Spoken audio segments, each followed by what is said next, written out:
Yo, minasan konnichiwa, apa kabar semua? Assalamualaikum warahmatullahi wabarakatuh. How you guys doing? Apa kabar semua? Ini baru bangun pagi, hujan ini di Tokyo ini sudah 2 hari dari kemarin. Baiklah, video pagi ini kita akan mungkin di sana jam berapa sekarang ya? Ini masih pagi di Indonesia jam 7 ya di sana. Video kali ini akan membahas apa? Quan Kui kalau nggak salah itu. Punditnya Vietnam yang mengatakan bahwa Indonesia akan kalah kalau bertemu dengan timnas Malaysia yang diperkuat dengan imigran pemain import mereka saat ini. Karena alasannya apa? Katanya tipikal Indonesia itu uh, bermain cuman bertahan dan counter attack. Jadi kita akan ulas ini nanti. Sebelumnya kita lihat dulu, tentu saja ya, pendapat pundit Vietnam ini diamini oleh tetangga waham kita, ya, supporter timnas Harimau Malaya. Tentu mereka akan mau dengan senang, sudah banyak sekali channel-channel mereka, dan ada juga minion baru, saya mau cek juga dia, yang memuja pasukan Malaydes ini. Dan ini tentu saja mereka akan dukung karena sesuai dengan naratif mereka, sesuai dengan keinginan mereka.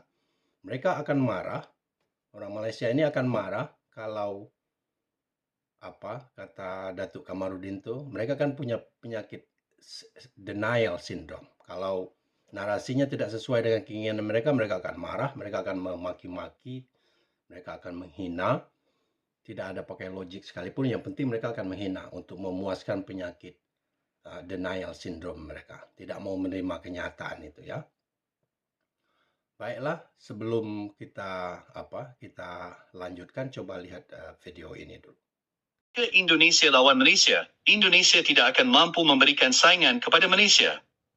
Itu yang dikata pengulas Vietnam setelah Harimau Malaya menang bergaya 4-0 kepada Vietnam. Pengulas bola sepak Vietnam berkata sedemikian rupa kerana Malaysia memiliki pemain yang lebih baik dan bermain bola sepak gaya Eropah. Berbeza dengan gaya permainan Indonesia yang lebih tertumpu taktikal counter etik. Korang rasa betul ke yang dikatakan pengulas Vietnam tersebut? Jika Indonesia lawan... Oke kan, sudah dilihatkan. Jadi narasi-narasi orang Malaysia ini mulai ya besar kepala lah, dipuji oleh pundit Vietnam ini. Ya, menurut saya dia nggak begitu. Marilah saya akan ulas. Ini my personal opinion. Sebagai penggemar bola, saya juga berkecimpung di grassroots di sini ya, di dunia sepak bola di Jepang. Karena anak saya terlibat di sini dalam pembinaan sepak bola. Saya juga coach, seorang pelatih renang. Jadi pelatihan itu sebenarnya sama aja dalam pembinaan atlet itu, walaupun berbeda cabang olahraganya, tapi cara pembinaan mental, fisikal hampir sama aja ya. Juga psikologinya. Jadi ini mari kita bahas Quan Kui, apa namanya, pundit Vietnam ini, termasuk senior dia. Ini menurut saya pendapat dia mengatakan timnas Malaysia jauh lebih bagus daripada timnas Indonesia. Itu sangat tidak berdasar sekali, itu hanya emosional, karena ini termasuk orang ini termasuk penyakit sama dengan penyakit Malaydes ini, denial syndrome. Dia cari batu kambing hitam. Mari kita bahas satu-satu. Oh, dia mengatakan pasukan Malaysia ini, timnas Malaysia lebih baik. Itu belum teruji. Dia cuma menghadapi Vietnam dengan tim muda yang terus terang Vietnam itu udah jauh di belakang. Ya, Vietnam itu dia top dengan Thailand. Di waktu Indonesia kacau balau, ingat tak kita punya dualisme PSSI Indonesia, kacau balau, pembinaan Indonesia itu nggak ada. Mereka di atas. Sekarang Vietnam ini stuck di tempat. Nah, Indonesia dan Malaysia di atas. Dua mulai naik. Apalagi ditambah dengan pemain naturalisasi. Malaysia ngambil dari mana-mana aja dia kan. Yang penting itu tadi, sesuai dengan narasi mereka, dengan keinginan mereka, mereka nggak peduli itu dari mana pendatang haram. Kalau Indonesia itu jujur, mereka mengambil pemain-pemain keturunan mereka. Jadi itu tidak beralasan menurut saya, karena ini pertandingan pertama di kualifikasi Piala Asia. Ya, main di home dengan 5 pemain imigran mereka baru, yang nggak jelas nggak ada darah Malaysia sedikit pun saya lihat. Kelima-limanya, ya. Itu sementara Vietnam punya satu orang naturalisasi yang siapa namanya itu yang berkulit hitam itu di center back ya, CB posisinya kalau nggak salah. Dan beberapa pemain muda yang jelas sekali dari mereka kalah segala-galanya. Yang pertama menurut saya setelah gol pertama mental mereka sangat down. Dan jangan lupa ya, Indonesia jauh-jauh hari udah 3 kali berturut-turut ngalahin Vietnam dan 3-0 di home. Itu skuad Indonesia belum full. Ya. Dia ini menolak kenyataan seolah-olah lupa. 4-0 di home dengan pemain full imigran, cuma 2 orang yang asli, itu kiper sama Arif Aiman, melawan pemain Vietnam yang banyak pemain muda juga di sana. Nggak ada yang istimewa. Kalau dengan full squad sekarang, Indonesia full squad sekarang ketemu di Gelora Bung Karno, GBK, sama bawa pemain yang sama, ceritanya akan beda. Saya jamin Indonesia akan bantai Vietnam juga. Ya. Oh, defend and counter attack. Kita bahas ini.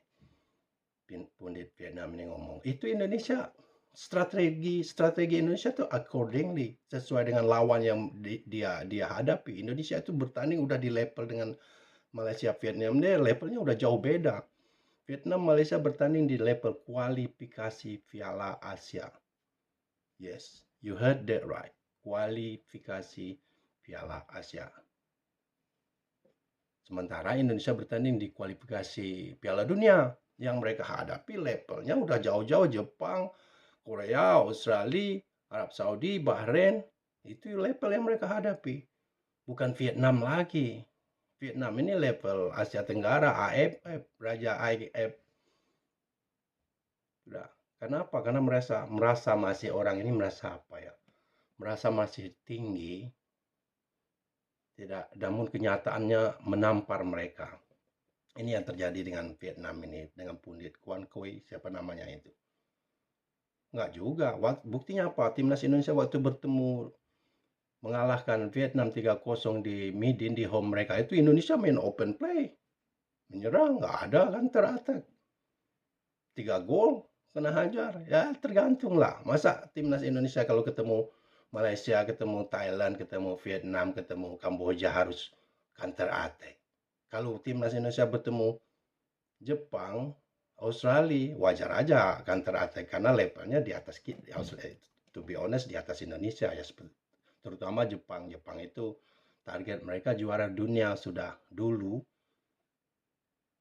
Piala Dunia yang lewat itu target mereka 8 besar. Sekarang target mereka udah nggak 8 besar lagi, udah Piala Dunia. Kenapa? Karena saya di sini. Saya berkecimpung juga di grassroots olahraga sepak bola mereka. Karena ya seperti yang disebut, dua putra saya di grassroots mereka. Jadi kalau mau tahu cara Jepang bikin pemain top nasional, nanti saya bikin video khusus. Nggak andai-andai ini anak saya sendiri, satu 5 tahun, satu 10 tahun.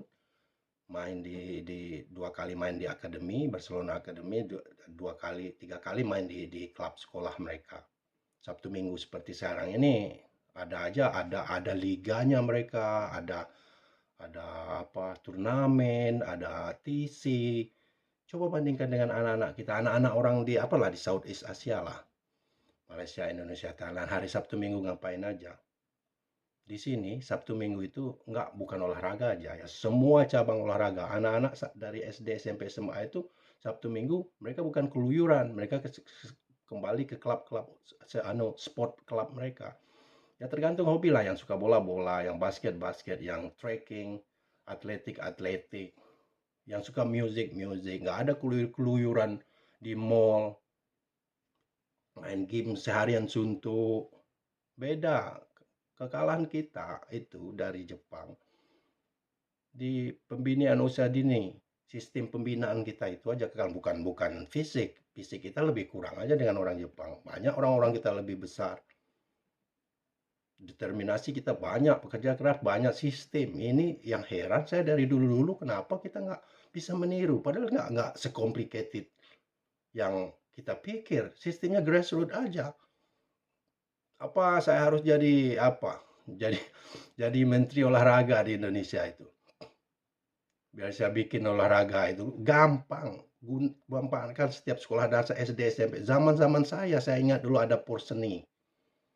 Ingat nggak dulu kalian? Ada porseni. Setiap SD SMP atau ada pertanding.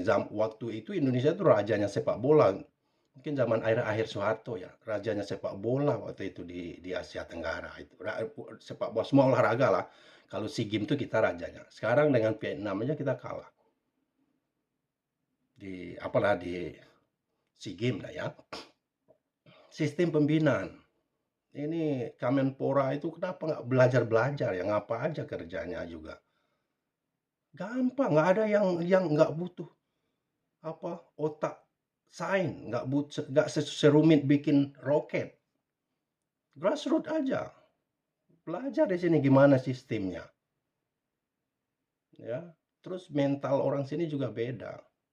Cara mereka membina olahraga. Itu saja menurut saya pendapat pundit Vietnam ini sangat tidak masuk akal, tidak benar.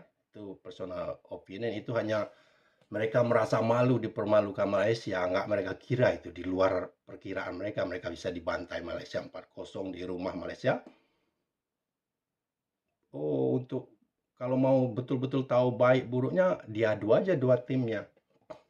Kalau menurut saya pribadi, Indonesia sudah jauh lebih matang, sudah melewati fase-fase yang sulit, sudah bertemu tim-tim kelas atas dunia. Jepang itu udah kelas 8 besar dunia. Target mereka juara dunia. Vietnam di jago kandang aja. Mainnya paling ya di situ. Preman kampung lah Vietnam itu. Oke, itu saja. Kalau orang Malaysia pasti senang dengan berita ini ya. Terima kasih yang subscribe, taruh loncengnya, tekan bel lonceng di HP kalian kalau ingin ada notifikasi pemberitahuan kalau saya upload video baru. Bye-bye. Selamat berweekend ya.